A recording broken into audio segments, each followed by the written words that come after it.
So one of the strongest signals that a Spanish student is approaching fluency is their ability to express the same idea in multiple ways. Now, we're all taught on day one of Spanish class that we should respond to gracias with de nada. And it's true that there's nothing wrong with saying de nada in Spanish, unless it's the only response you know. Now think about English just for a second. Like, how many ways can you respond to thank you? No problem, don't mention it, all good, happy to help, no worries. My pleasure, anytime. Now, if you want to take your Spanish to the next level, you need to be able to do this. So in this video, you're going to learn 7 alternatives to de nada that all improving Spanish students need to know. En serio, gracias. So first on the list, we have no hay de qué. Now, this looks like an incomplete sentence. And if you ask a Spanish native, what's missing here, they might say that it's short for no hay de qué agradecer, or maybe no hay de qué estar agradecido. Now, what this might translate into English as, there is nothing to be thankful for, or there is nothing to thank. And so we could translate this one literally, but without the words missing at the end, it feels a little bit more casual. So it might be something more like in English, no problem, or don't mention it. Bueno, gracias. Sí, está bien. So next we have está bien or todo bien. So of course, just like English, we can use a phrase like está bien to respond to gracias. So simply saying, it's okay, all good. Gracias, man. Claro, yo lo hago con gusto. Gracias.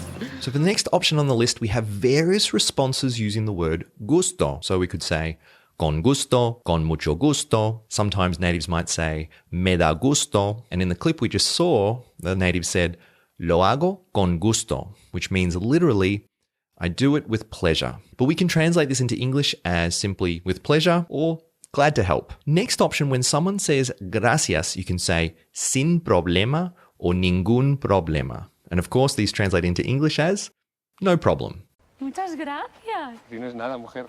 Right, now, although we're trying to get away from de nada, there are several variations of nada that are close. So we can say no es nada, or natives sometimes just repeat nada. They just say nada, nada. Now we can translate this literally, but in common use in English, we might say it's nothing. Or sometimes it's nothing really. Gracias por todo. Placer. Next we have es un placer or simply un placer. Now this is another option that translates really well. It's a pleasure. Gracias, joven. Para servirme. Gracias, don Carlos. Gracias.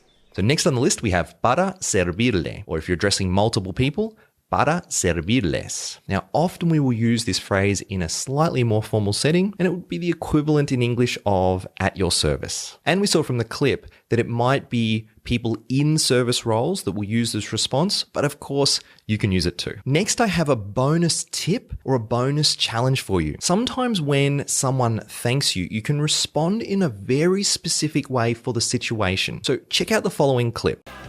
Gracias por venir a mi boda. No, es que no me podía negar a ser tu dama de honor con lo bien que me traje. ¿Has venido por eso? All right, so let's break this down. So we have gracias por venir a mi boda. So thanks for coming to my wedding. And then the person responds, no me podía negar a ser tu dama de honor. So I couldn't refuse to be your maid of honor. Con lo bien que me queda el traje. I look so good in a suit. And then she responds, ¿has venido por eso? Right? You came for that, did you? So this is a situational way of saying it's no big deal or it's no problem because I get something out of this. I wanted to do it anyway. So now you can think about responding to de nada in 3 levels. So level 1 is simply de nada. Level 2 is another set phrase that you saw in this video that's not de nada. And then level 3 is a situational response that conveys the idea of it's not a big deal because I get something out of it. And so my challenge to you for the next month or period of time, don't say de nada.